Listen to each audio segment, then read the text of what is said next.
Hello, everybody, and welcome to the Tatiana Show. Today is October 5th, 2018, and there's no Josh today. Josh is traveling. He's promoting Voltoro all around the world, and I think he's in Perth right now for a gold conference, so that's kind of cool. So it's just me and our guest today, and you guys.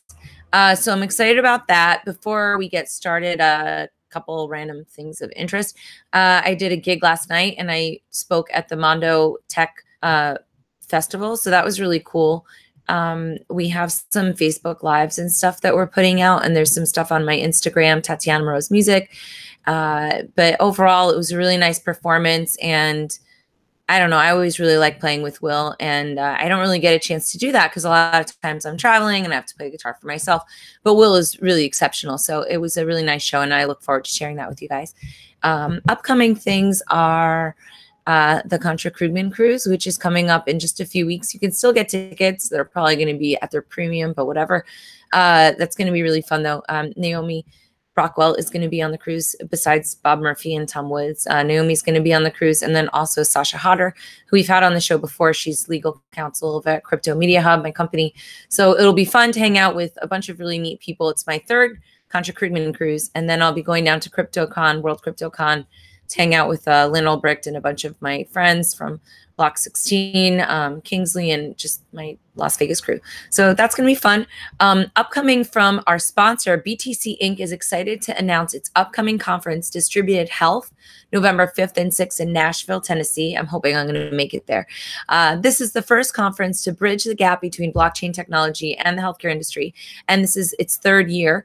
It's a two-day event. It's an opportunity for all members of the ecosystem, including payers, providers, lawmakers, retailers, investors, and innovators, to reshape the future of healthcare. For more information, visit health.distributed.com and use the promo code Tatiana20 to get a 20% discount on your ticket.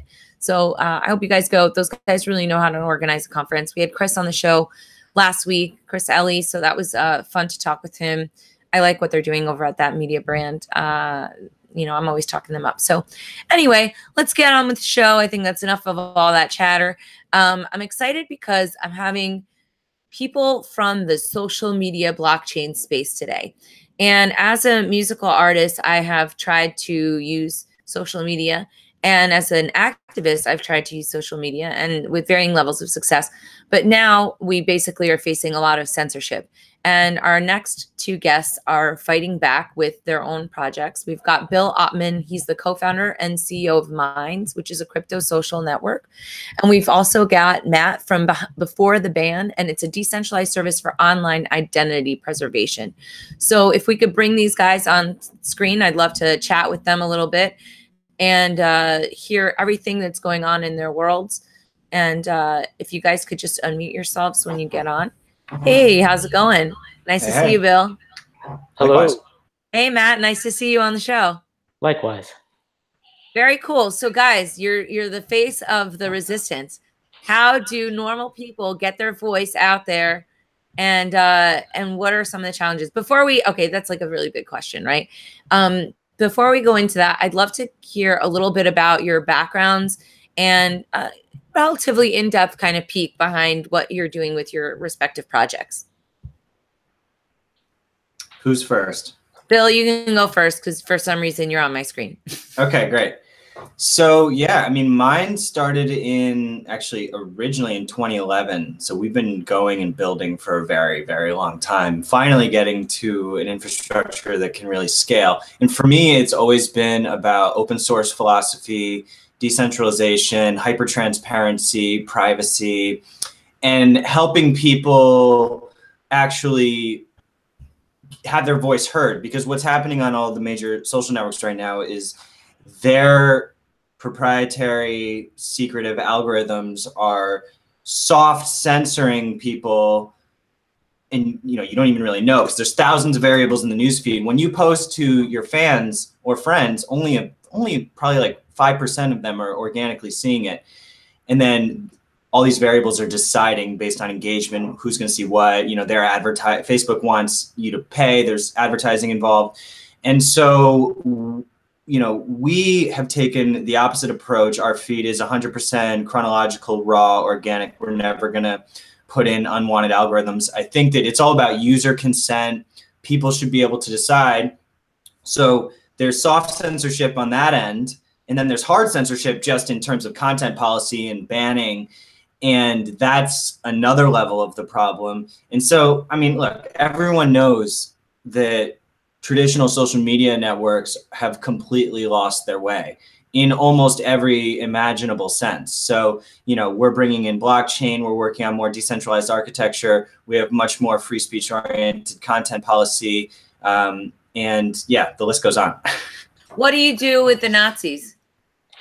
That's a bigger question. No. We're going to hold that question. I take it back because I also want to know about Matt, because that's the real question about free speech. And I think it's really, really compelling. Sure. And actually, like, I believe in Nazi free speech too. Everybody should have it. So, yeah, I guess spoiler alert. who gets to decide who the Nazis are, right? Exactly. Very good point. So kind of reaching back a little bit in my own history, I've been interested for a while in decentralization in publishing. Actually had a print background many years back before I got into web publishing. And I've been interested for a long time in seeing how the internet opened up a wide range of possibilities for decentralized publishing. In the early days, most of the publishing was in one way or another just individual people kind of shouting to the void in the form of blogs or their own personal websites, but it wasn't a consolidated effort. And then the major social media platforms that we have right now, they came along and they lowered the bar for regular people to get involved and be part of the online discussion communities, and that in some ways it radically increased the amount of decentralization that we had. But as we've seen, they've become their own gated communities right now and do have control over what gets published. And as Bill says, they exercise that both by manipulating the news feeds and also outright by banning particular kinds of content. And users, which is a really strong area of interest for me in particular, people's identities online, and the fact that through these traditional media platforms, the users don't have a lot of control over that identity. Every aspect of it, from what they get to publish, if they get to publish at all, to who gets to see their content and who gets to see them as kind of a recommended person to follow. Is under the control of these platforms, and if they leave that platform, they have to leave behind their followers and their content as well, which is the thing that the company that I'm recently founded before the ban is hoping to address. Yeah, what is before the ban for people that are unfamiliar with it, because it's a relatively new project? That's correct. Yes, it is. So the idea there is to create a decentralized identity system. So you have a system where people set up their personas, who they are, and then you have associated claims to that related to that persona. So you have the fact that I'm Matt Asher. That's my persona. And then I have my various handles on social media at Matt Asher here or there. And those are facets of my identity. So the idea is to have a system in which a person can make those kind of claims about who they are and what their various platforms are online. And then other people can validate those claims or invalidate them. But the system itself is decentralized. It can't be censored. Your identity and who you claim to be is generated through a web of trust of people who agree and disagree with those claims. And then if I move from one platform to another, either because I was banned or because I've just decided that I'm tired with Facebook and I'm moving over to Minds, then then all I have to do is add a new entry into this system, and maybe provide some evidence of that by posting something, say, to minds.com saying this is who I am on before the ban. Other people can validate that, and then it becomes very easy to track down my most recent identities and content. Wow. Yeah. I mean, it seems like this stuff is really needed, but I wonder, okay, how do you interplay with one another, because I think that these projects are pretty aligned, right? And you guys have been talking. Does the decentralized nature of it make it more amenable to partnerships with other kinds of companies that are similarly minded? Does that decentralized aspect even play in at all? Because then, I mean, are we making a bunch more of different sites where I have to kind of keep track of different things? Like, are there ways that people are getting connected because of the decentralized thing on the back end? Yeah, Matt and I already started talking about, some ability to, he's utilizing RSS type feeds from other networks, and there's definitely ways that we can sync into their index, which I think is really important for all emergent open source decentralized networks or indices or whatever to just be hooking into each other. I think it's not necessarily like there's ultimately going to be, decentralization is what it is. It's a multitude of networks. And so, this idea that we're going to have some future decentralized network that feels exactly like Facebook and Google, I mean, I think that's a long way away. And that's sort of why I think there is nuance involved with regards to decentralization and blockchain, and how, centralization is not evil. It is, central servers can be useful for certain functions. I think that what we're trying to get away from is to have, the communication networks of humanity, basically in one centralized database. That is not necessary. But there's some heavy lifting tasks that central servers are great at. So, I don't know, Matt, if you would agree with that. Yeah, for sure. And I think that for me, what I'm seeing here is that in the future, for sure, we're looking at a reemergence of decentralization in terms of these networks. I mean, I think we're probably right now at the high watermark in terms of everybody is on Facebook. Everybody uses Google in one way or another.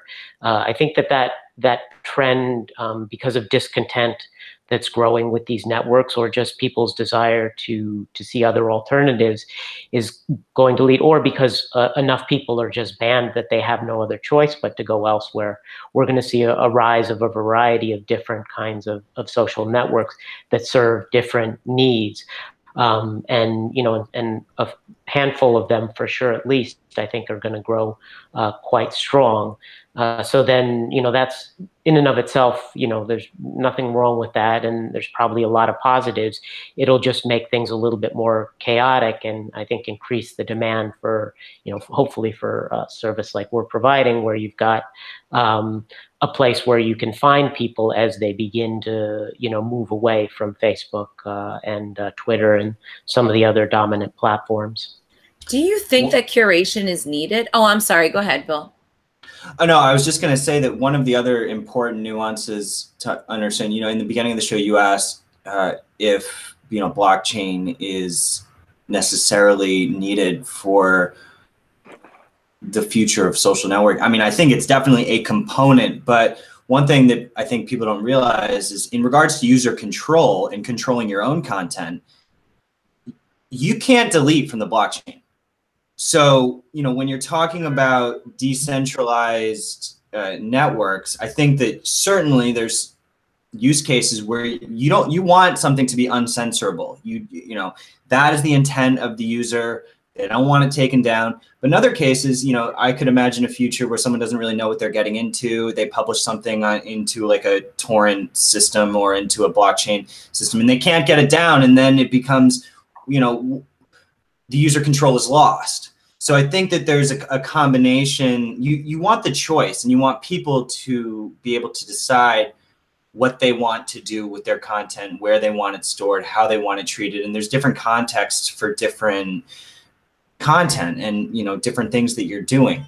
So I definitely see as a combined future with with an edge towards decentralization, but also, you know, maintaining a degree of control if you want to delete stuff. Yeah, I certainly don't want everything I've ever published to be up there for all eternity. That seems like a bad idea. Yeah, I wish that there was some sort of way for people to have control over that, but it doesn't seem like in an ultimate sense there's anything that prevents anyone from, you know, making a copy of what you said or a screenshot or whatever else it is. I guess to some extent we've been able to assume that a lot of what we put out there just falls into obscurity and disappears. It's not so clear in the future that that's going to be something we can bank on. So what do you guys think about the idea of curation? I mean, isn't Facebook or Twitter, okay, you've got a massive amount, like I have 5,000 friends on Facebook. I like the idea of seeing an equal amount of posts from people and then blocking the ones I find annoying instead of having what Facebook thinks that I want. It's super irritating. But if I owned Facebook, I mean, they probably came up with that idea for a reason. You know, how do you manage all that information? How do you retain users? Do you guys think a more neutral approach is better, or what do you think about that? I mean, maybe there's a necessity as a business to have that curation or to get a better user experience. Yeah, I'm all for curation. I think it's great. I just think that should be done at the level of the individual or, you know, the group in the form of things like essentially, you know, playlists of people that you follow, and that the decision of how to sort the newsfeed should belong to the individual user, just like they're able to choose who they follow. I agree completely. It's, you know, the whole thing with Facebook is they prefer to do everything they want to do by default, and there's really no way to make your preferences default. Algorithms are not inherently negative or positive. They're just algorithms. So as an alternative feed, like, sure, give people the option to make their own curated algorithm, and, you know, have that as a secondary option. But the same goes for privacy on Facebook. Their whole thing is, like, we're going to spy on you everywhere you go, essentially on the internet and on the planet. And you can't, there's no way to turn that off. You can turn off every privacy. You can turn off every privacy feature for who can see your posts, how private your channel is. None of that is real privacy. The only real privacy is being able to turn off if Facebook is doing that to you, and that is by default. No, and there's no way to even get out of it if you want to. Well, there's also, do you think that's true that they still keep your account forever and ever? I think that also happens too, right? They even keep accounts for people who don't have Facebook profiles. There's a whole shadow account user base. So for people who haven't even signed up for Facebook, if, say, you and your friend both have your grandma's contact information in your phone and it's under the same name, Facebook is creating shadow profiles for people on the planet who don't, you know, even want to be on the network. So there's consent is out the window. They're just trying to create, you know, a global listing of all humans. But what are people doing about it? Okay, so you guys have these alternatives, right? Bill, there's been I'm sure a lot of challenges since 2011. How are you guys doing in terms of getting people to actually change their behavior? Because I think that's the real challenge when you're trying to get this. Like, before the ban is easy in that people can just register one time and then that's it, right? They just have to remember it. And then they've got it backed up, which is super useful. But you're really looking to build a community. So how have you found that to be? And, you know, what lessons have you learned during that process? I mean, everything that is happening with all of the major social networks is just fueling a whole alternative social networking movement. So we're finding solid growth. You know, we're coming up on 1.5 million users, higher than ever engagement. And, you know, Facebook's 50 million users just got hacked from Facebook. It's such a mess. And every app that uses Facebook login is essentially compromised. So in these types of events, Cambridge Analytica, you know, all the NSA stuff, all of the demonetization and censorship, like, honestly, every day it's in the news and people are getting so fed up. So, you know, the stickiest thing that we found to really incentivize people to participate is our whole token reward system. And like, so Facebook suppresses your reach. We actually, you earn Minds tokens for being active on the network and receiving engagement. Then you can use those tokens to boost your post for more views. One token will give you 1,000 extra impressions on whatever content you want. And that has really been, you know, inspiring for a lot of people who have been having a hard time getting heard on other networks. And it's allowed people to even have an easier time building an audience on Minds than Twitter and Facebook, even though they're 1,000 times the size of us, just because there's no, like Matt was mentioning, there's no vent out of the void on those networks. And so we're actually providing a vent. And so that has been helping. Matt, do you have anything to add to that? Not so much. I think that was a really good description of what's going on right now in the social media landscape. Well, I really enjoyed the white paper that you guys just put out around before the ban. So I encourage people to check that out because it sort of talks a little bit about that whole impetus for this movement. How have you guys handled censors? And what about you giving platforms to this bad person, blah, blah, blah? I mean, what's the state of that? And also, is that freedom of speech a uniquely American perspective? You know, I saw this interesting video talking about how the US is the only place that protects free speech, like in a codified way out of all the countries in the world. So I thought that was kind of interesting. Do you think that everybody's entitled to that? Where are the lines, and how does your platform handle that kind of dissenting voice?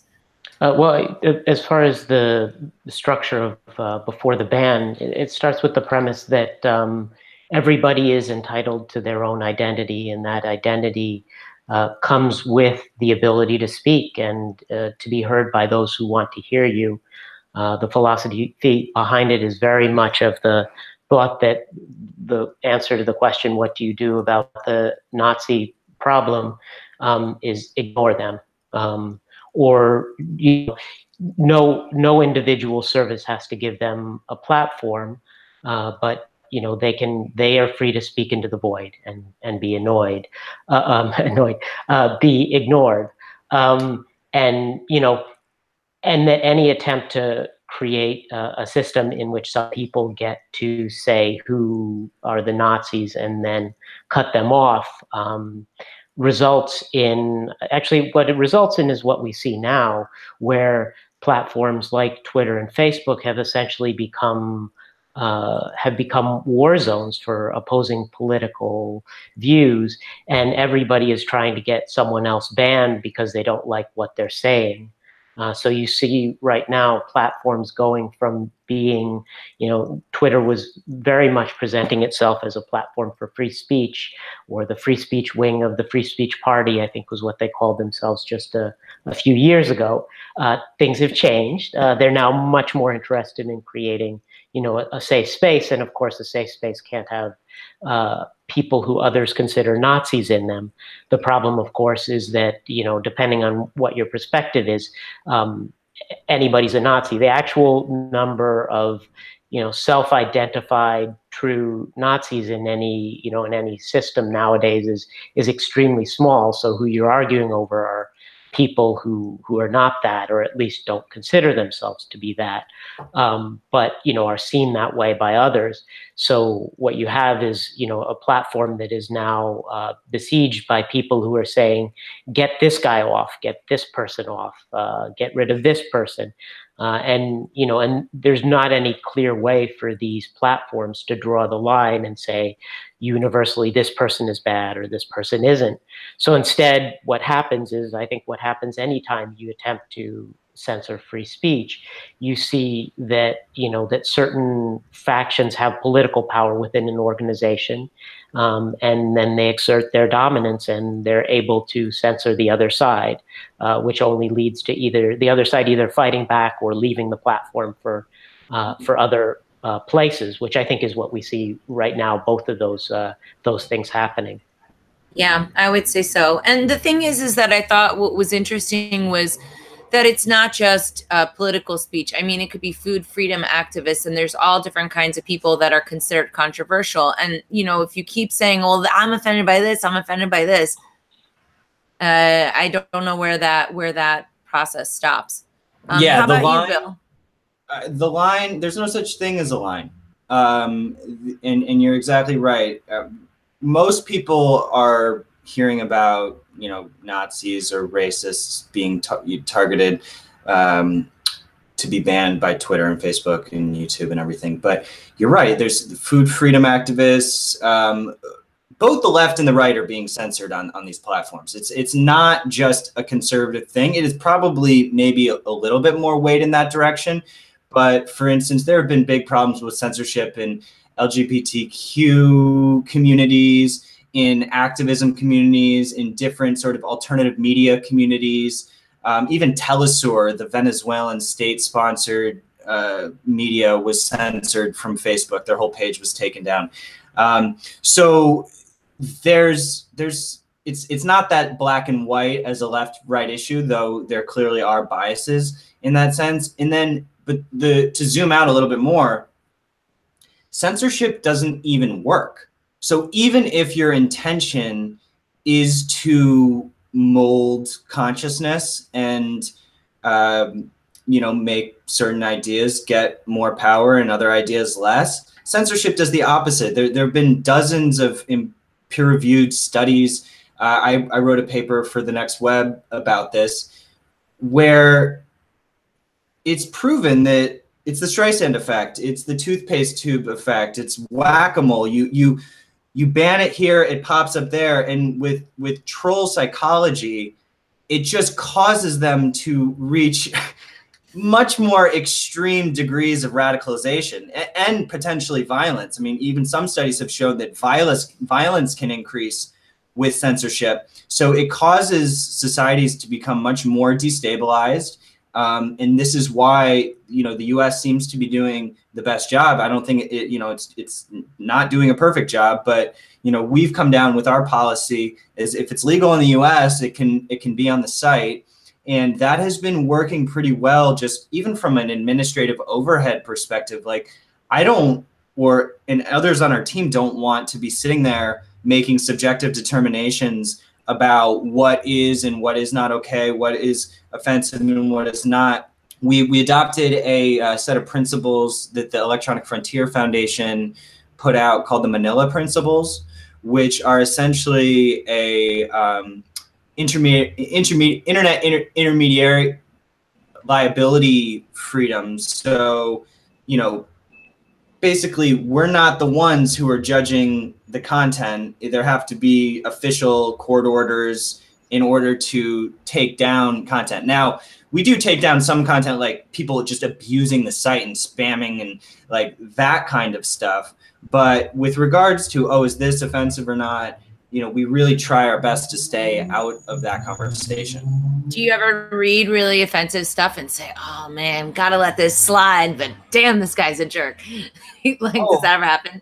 Yes, yeah. And I mean, I think that it's really important to provide tools for people, especially if we're gonna reach mass audiences, to really protect themselves. Because the reality is there are bad people on the internet, and they're spreading, they're ferocious, but so there's a balance between understanding on a macro level what is going to solve these problems on the internet, which is censorship is not what is going to solve the problems. And at the same time, on an individual basis, giving people the tools so that they don't have to see anything that they don't want to see. What about like ISIS training videos with head chopping off? Yeah, I mean, directly. Pretty bad, right? That's got to be probably much. I think that's worse than just hearing people having free speech. That's bad. Like teaching people how to do.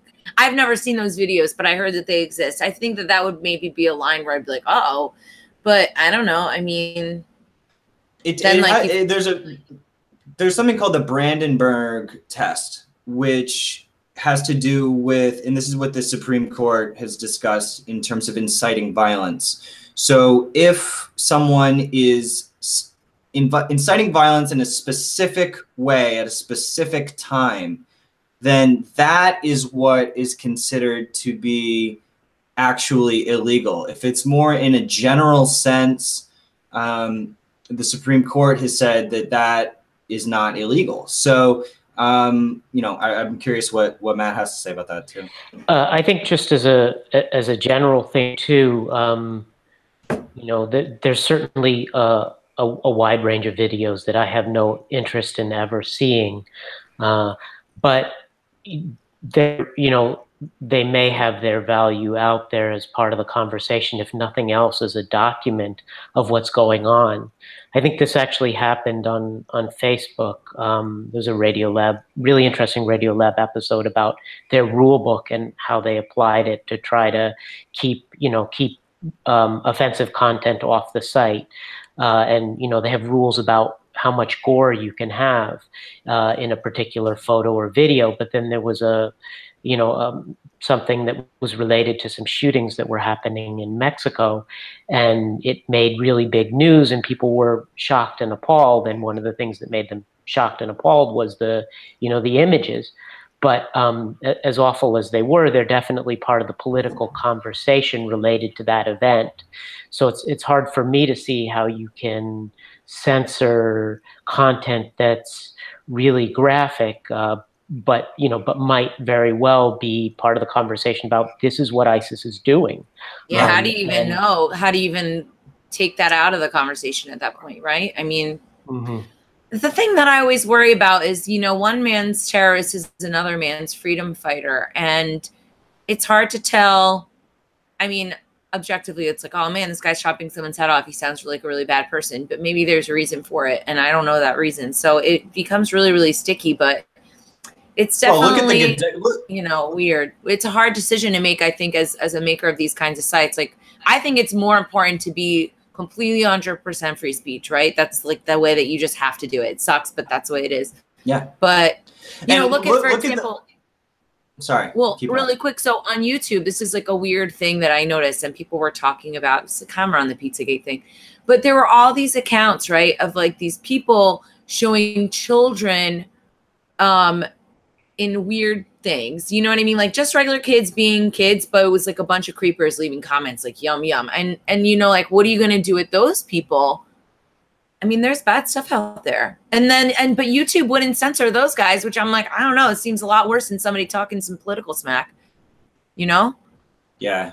Yeah. There's all different gray areas of, you know, predatorial people, you know, child porn, you know, is illegal. So that's not okay. With regards to the ISIS stuff, you're exactly right. One person's freedom fighter is another person's terrorist. Look at the Gaddafi footage. When Gaddafi got murdered, people were dragging that around, and, you know, he was getting dragged around by his hair and getting stabbed to death or shot. And that was, you know, Hillary, like, we saw, he died. That's what she said about it. And so, you know, an ISIS video of someone's head getting chopped off, I think that explicit filters and, you know, different tools to make it so that you should only be seeing that if you really want to find it. But as you know, Facebook was censoring Vietnam War photos, and, you know, they'll censor a 17th century beautiful piece of art if there's a, you know, nude person in it. So it's not a rational policy even for the education of humanity. I think that people are ready for something that it is just more comprehensive, and there's no logic to their policy. It is literally a total mess of a handbook that they don't even know what's going on. You need to have clear definitions for people so that effective social discourse can happen. I think it points to that, you know, the idea that we could have a universal set of rules about what content is and isn't acceptable, and then we could apply that to 1 billion or 2 billion users. I don't think that's sustainable. I think that it's much more likely that what's going to survive in terms of that, if it's not completely decentralized, will be something along the lines of Mastodon, where you have, which is a federated Twitter competitor, where you have individual people that are running nodes, and they get to decide what the rules about content are for those individual communities. So you have filtering and censorship at a local level. And certainly you have algorithms that determine what's appropriate or not, and what gets surfaced and shown to a lot of people and doesn't. And those are decisions that are made at the level of a community, or you've got tools that allow you to have an algorithm that's essentially your own custom algorithm for what what your tolerance is for exposure to these different things, instead of the one size fits all approach. Yeah, we actually have a node model as well. Like, anyone can go to GitHub and github.com/minds and grab our code and launch their own version of our entire app if they want to. And I think that that is an important component. At the same time, I think that, a lot of Mastodon, I don't know, I'm sure there are some uncensored Mastodon nodes, but a lot of them, yeah, I mean, it's up to the administrators what they want to do, and people deserve that freedom. But I think that the trouble when you have so many nodes is that there's not a full scope of a conversation occurring. And I think Diaspora, which is another great decentralized social networking project, they ran into this issue too, where none of the nodes were becoming big enough to really reach critical mass and open up the world to these more freedom-based types of technologies. Now, I think that ultimately what would be great is if we can all federate together, but the other problem with the federation model is that it's still sort of it's quasi-decentralized. It's still centralized. The nodes are still centralized. So as opposed to having, what we're working on is a prototype for more fully decentralized along the lines of Scuttlebutt, which is a really interesting distributed social networking project. And we'll be leveraging tools like the DAT protocol in combination with Ethereum addresses for identity and authentication. So that, because DAT is really scalable for distributed content without a blockchain. And that is more truly decentralized as opposed to the node model. But I think both are going to, be able to work together. Wow, yeah. That's a lot of things to consider, right? I mean, geez Louise. Because you think that you're on the path and you're like, decentralize everything, and then you just keep running into other kinds of problems. I'm glad you guys are working on it, though. It's important to have people that have these values. I worry that younger generations, God, I sound those younger whippersnappers, they don't know about the importance of free speech. But it's true, they do need to know about that. And some of these values, it's really nice to see the resurgence through decentralized tech for these ideas to actually have a place in the world versus just a place in your mind. I think that we're at a particular moment now too. It feels to me anyway that the cultural support, especially among folks who tend to be younger, for freedom of speech doesn't seem to be particularly high. At least that's the impression I'm getting out there. And that may be a short-term trend, or it may be something that continues. But at least for the time being, it seems to indicate that people are going to have to hunt farther for the networks where they do have that ability to say what they want. And the amount of pressure that's going to be put on places like Facebook and Twitter to remove users who other people find offensive, or who feel like they're violating their ability to have a safe space on that platform. I think that trend, at least right now, seems to be particularly strong among the users of those platforms. But then you also see that younger folks are more likely to move away from those platforms too. So it should be interesting, to say the least. Yeah, I think what's going to win the argument is data.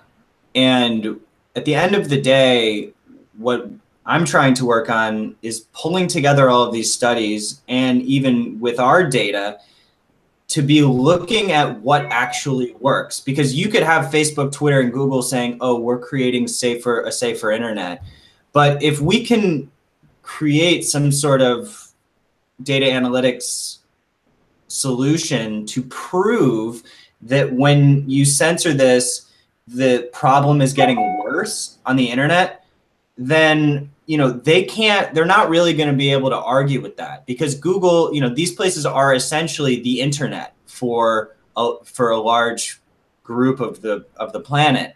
So if we can prove to them that, look, your policies are actually causing further extremism and are not helping solve the problem, here's the proof, it's going to be easier. And I don't think they're going to listen to any other rationalization for free speech. But don't you think that I mean, not to be conspiratorial, but I am conspiratorial. I mean, Facebook is in bed with the government. Maybe their values fall beyond just trying to have a profitable system, and maybe they're essentially serving as like a propaganda wing and a spy arm. So why do they even care? Well, maybe they don't care at all about those things, or even about playing fair and square, so to speak. That's why I don't do politics anymore, because I just don't feel like it's done in a fair way. It's like, why would I play that game a little bit, I think that's for sure the case, that at the very least what you see are these platforms are concerned about their brand. And of course, the people who work there have their own political opinions and agenda. And I think that we're most definitely seeing that the brand of Facebook or the brand of Twitter now has to be protected against the users who are posting things that the people within those organizations vehemently disagree with. And that's not a calculus of more users equals more profit. That's a calculus of, we don't want to diminish the brand, and we're identifying ourselves with a particular brand or kind of discourse that may be related to our own political beliefs. And so the important thing is the protection of that and the elimination of opposing viewpoints that threaten that. I wouldn't weigh in one way or the other about the connections with the government per se, but it is, I think, clearly the case that that I guess it's certainly not all about profits in the sense of how can we get the most people on the platform. It's maybe more about that in the long term of what's our brand, and how can we establish that brand as a place that gels with our own personal political beliefs.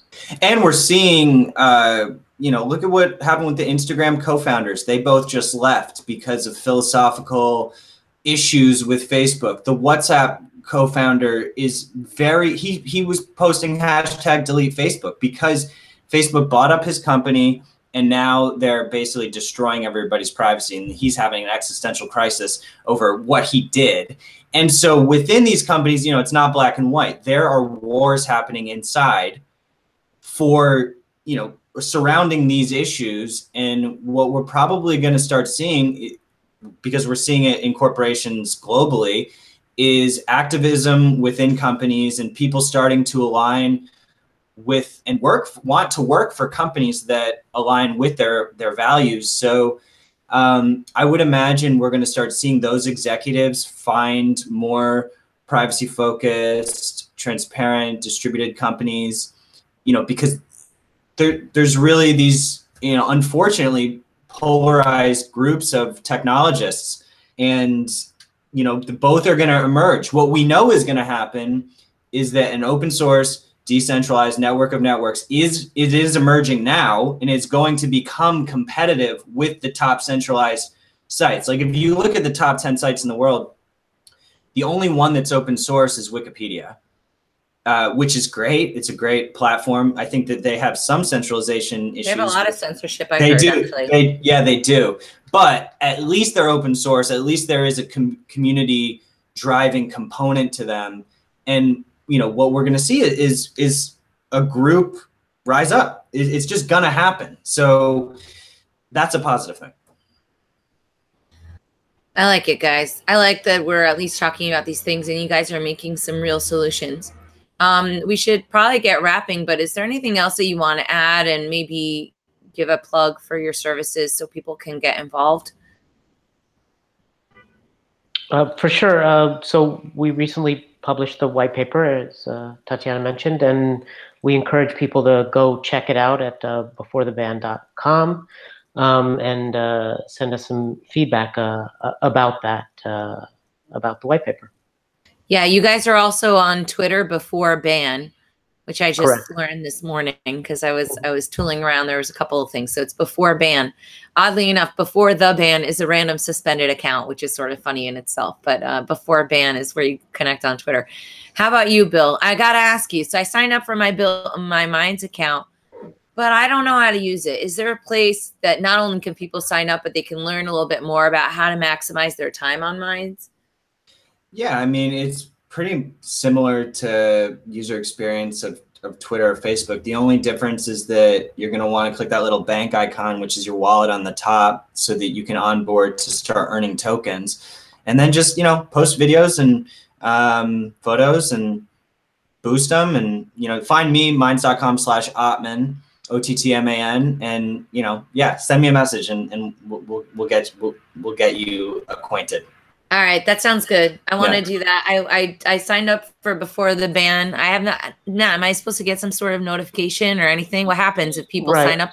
So right now we're in early access here and doing some testing there. So I guess just hold tight, and we should have something pretty soon.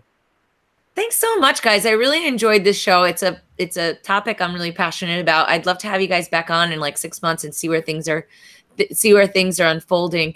Thanks everybody for tuning in. We'll be back next week. Make sure you check out minds.com and beforetheban.com. Also, thanks to our sponsors, Crypto Compare, and of course, the Bitcoin CPA, who's keeping us all compliant on the tax level. It's very important. Get your taxes done early this year. Thanks, everyone. We'll see you next week. Thanks. Thank you.